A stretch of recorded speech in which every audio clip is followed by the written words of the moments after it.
Привет! Знаете ли вы, что в Израиле более 20 вулканов? Когда они были активны в последний раз? И есть ли шанс у нас увидеть их извержение? Давайте попробуем разобраться. Мы находимся сейчас на Голландских высотах.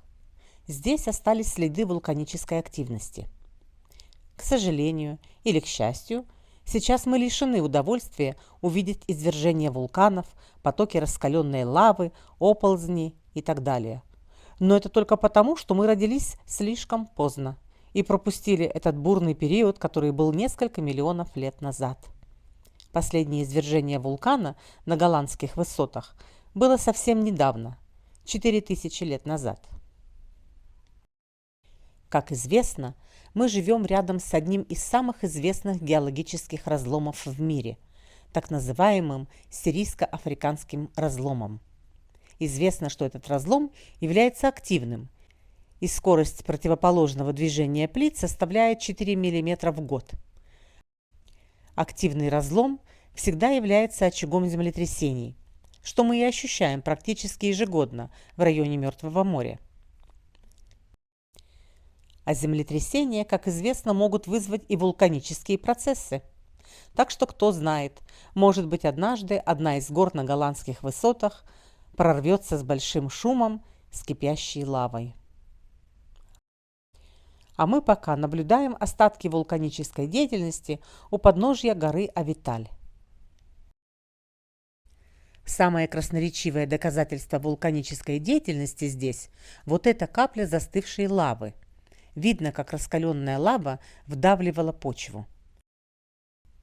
А под ногами у нас просто россыпь базальта. Здесь же есть и мелкие вкрапления базальтовой лавы.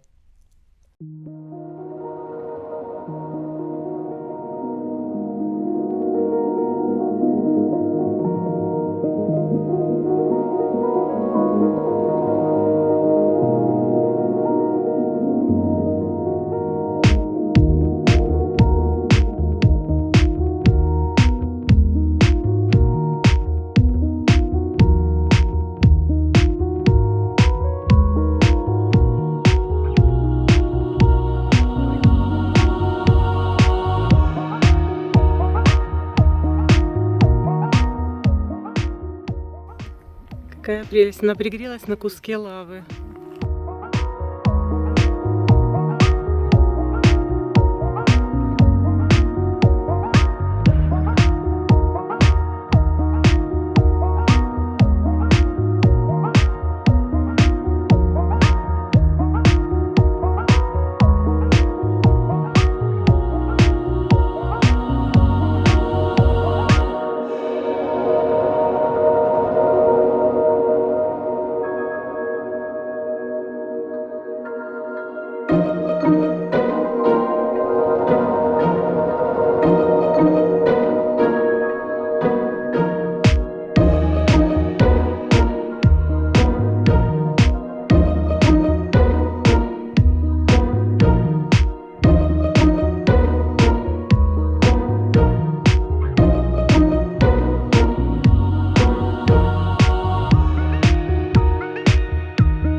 Ну, варварство у нас еще никто не отменял.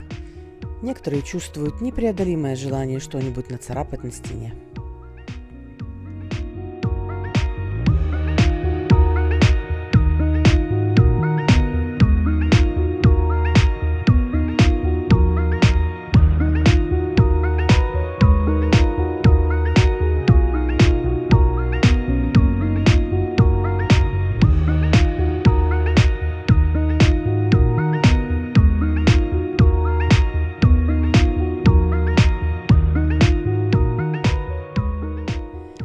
А это уже искусство.